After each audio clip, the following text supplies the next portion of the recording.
how to get a refund on Air Arabia. Hello everyone, welcome to today's tutorial.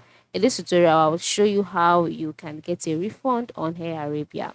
Now, first of all, is it possible to get a refund on Air Arabia? Yes, it is.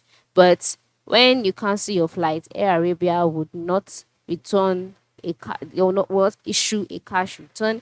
Instead, they would turn your cash to Air Arabia credits. Yes. So let's say you logged into your Air Arabia application and you click on manage, and then you're taken to your bookings page. And on this page you saw the flight, cancelled your flight.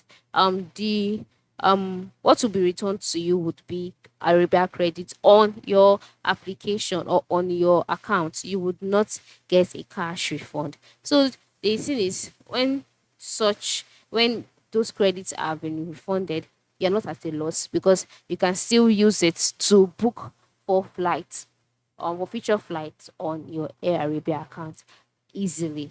All right. So that is it. Okay. So you have to be careful whenever you're booking a flight.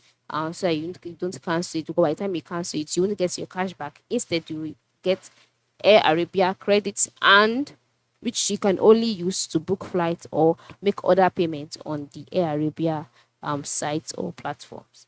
So that is it. Thank you for watching and have a good day.